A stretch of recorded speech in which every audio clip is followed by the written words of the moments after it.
हमारे गले के दोनों तरफ टॉन्सिल्स होते हैं। ये हमारे शरीर के फ्रंट लाइन सिपाही हैं, जिनका काम किसी भी बाहरी इन्फेक्शन को शरीर के अंदर जाने से रोकना है। कभी कभी सुरक्षा करने वाले इन टॉन्सिल्स पर ही बैक्टीरियल हमला हो जाता है। जब बैक्टीरिया इन पर हावी होकर इन्हें इन्फेक्ट कर देते हैं तो इस स्थिति को टॉन्सिलाइटिस कहते हैं।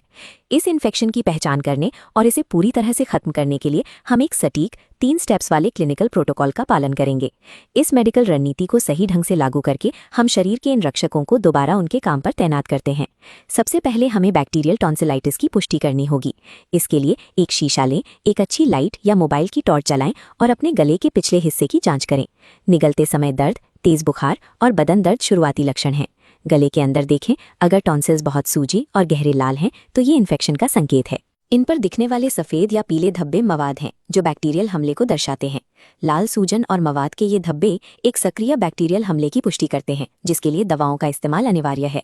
चूंकि टॉन्सिलाइटिस की जड़ में बैक्टीरिया हैं, इसलिए इसके खिलाफ एक सीधा मेडिकल अटैक करना जरूरी है। हमारा प्राथमिक हथियार एजिथ्रोमाइसिन 500 मिलीग्राम है। ये एंटीबायोटिक दवा बैक्टीरिया को खत्म करती है। इस गोली को दिन में एक बार लिया जाता है और इसका कोर्स 3 से 5 दिन तक चलता है। दर्द और बुखार को कम करने के लिए एसिक्लोफेनाक और पैरासिटामोल की गोली का उपयोग किया जाता है। ये गोली दिन में 2 बार ली जाती है। पेट में जलन से बचने के लिए इसे हमेशा खाना खाने के बाद ही लें। एंटीबायोटिक बैक्टीरिया को मिटाने का काम करता है, जबकि पेन किलर मरीज को दैनिक कार्यों के लिए सक्रिय रखता है। दवाइयों के साथ साथ इन्फेक्शन की जगह पर सीधे प्रहार करना भी आवश्यक है।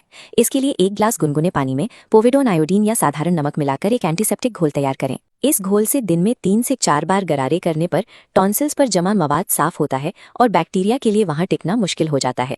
इलाज के दौरान ठंडी चीजें, खट्टा और तला हुआ खाना पूरी तरह बंद रखें, क्योंकि ये चीजें संक्रमित ऊतकों में जलन पैदा करती हैं। इस घरेलू देखभाल की अनदेखी करने से बैक्टीरिया को पनपने का मौका मिलता है, जिससे इन्फेक्शन का समय बढ़ जाता है।